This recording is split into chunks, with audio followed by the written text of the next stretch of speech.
India में exam system को लेकर आज फिर बड़ा सवाल उठ रहा है। कहा जा रहा है कि नीट यूजी 2026 को लेकर पेपर लीक की खबर के बाद काफ़ी कंट्रोवर्सी क्रिएट हो गई है, जिसका इम्पैक्ट लगभग 22 लाख स्टूडेंट पर पड़ सकता है। रिपोर्ट्स के मुताबिक व्हाट्सएप और टेलीग्राम जैसे प्लेटफॉर्म्स पर पेपर लीक होने का क्लेम सामने आया है।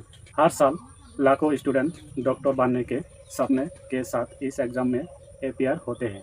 कुछ रिपोर्ट्स में ये भी कहा गया कि पेपर को लेकर पैसे में डील हुई और उसके बाद उसे आगे बेचा गया। सोशल मीडिया पर कई वीडियोस वायरल हुए जहां लोग टेलीग्राम पर पेपर मिलने की बात करते दिखाई दिए। सबसे कम बात यह है कि 2024 में भी इसी इरेगुलेशन पहले से देखने की मिलती है। मतलब ये कोई नई बात नहीं है। लगातार अलग अलग एग्जाम में पेपर लीक और इरेगुलेशन की खबरें आना अब एक सीरियस इशू बन चुका है।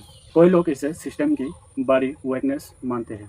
कुछ जगह न्यू एग्जाम डेट्स अनाउंस की गई है, लेकिन स्टूडेंट्स का ट्रस्ट कॉन्फिडेंस कंटिन्यूसली कम होता जा रहा है। आज कई लोग सिस्टम पर सारे स्कैम करते हुए कहते हैं कि एग्जाम्स पर भरोसा करना मुश्किल होता जा रहा है। पिछले कुछ सालों में कई बार एग्जाम्स इफेक्ट हुए हैं, जिसमें लाखों स्टूडेंट का टाइम्स और मेहनत दोनों वेस्ट हुए हैं। अब सवाल यह है, क्या बार बार ऐसे केस के बाद कोई परमानेंट सॉल्यूशन निकल पाएगी? टेंशन नहीं तो सॉल्व करेगा। असली प्रॉब्लम सिर्फ इंसिडेंट्स की नहीं है, बल्कि सिस्टम पर ट्रस्ट की है।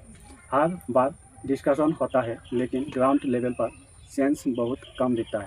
अगर आप सिर्फ प्रॉब्लम सुनना चाहते हो तो हर जगह मिल जाएगी, लेकिन असली सवाल यह है कि सॉल्यूशन क्या है। इस वीडियो में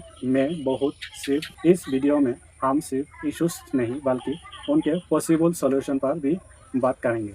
नीट जैसे एग्जाम्स को लेकर लगातार कंट्रोवर्सीज आती है। कई पेपर लीक के एलिगेशन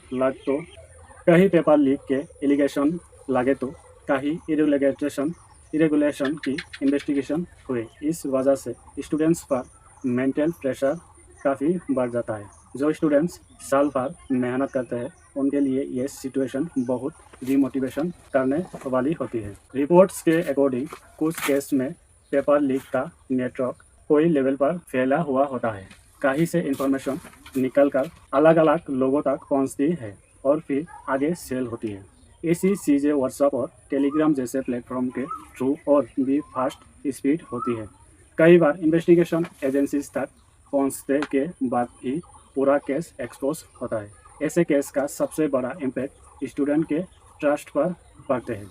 जब किसी एग्जाम पर ट्रस्ट कम हो जाता है तो उसका इफेक्ट मोटिवेशन और मेंटल हेल्थ दोनों पर पड़ती है।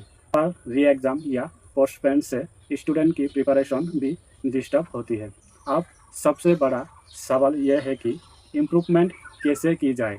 सबसे पहले अकाउंटेबिलिटी और ट्रांसपेरेंसी को स्ट्रॉन्ग बनाना होगा। सिस्टम और स्टूडेंट्स दोनों के लिए इक्वल रूल होना चाहिए। अगर स्टूडेंट से डिसिप्लिन एक्सपेक्ट किया जाता है तो सिस्टम से भी उतने ही रेस्पॉन्सिबिलिटी एक्सपेक्ट होनी चाहिए। कई लोग मानते हैं कि एग्जाम्स में इरेगुलेशन का रीजन सिर्फ एक सिस्टम नहीं बल्कि मल्टीपल लॉक होल्स होता है। इन लॉक होल्स को क्लोज करना बहुत ज़रूरी है।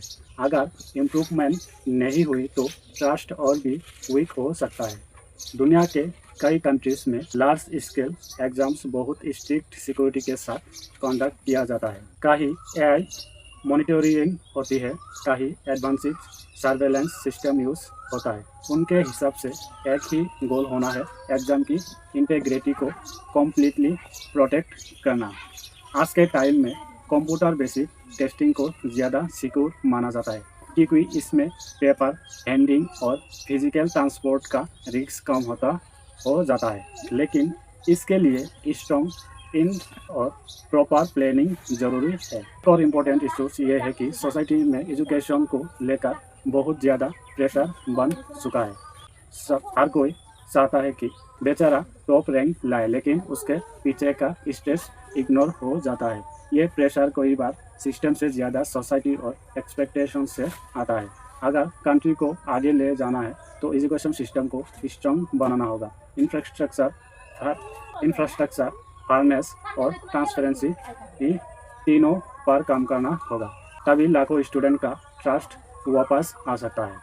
इंडिया एक यंग कंट्री है और यही इसकी सबसे बड़ी स्ट्रेंथ है, लेकिन इस स्ट्रेंथ को सही डायरेक्शन देने के लिए एजुकेशन, स्किल और एम्प्लॉयमेंट को साथ लेकर चलना होगा।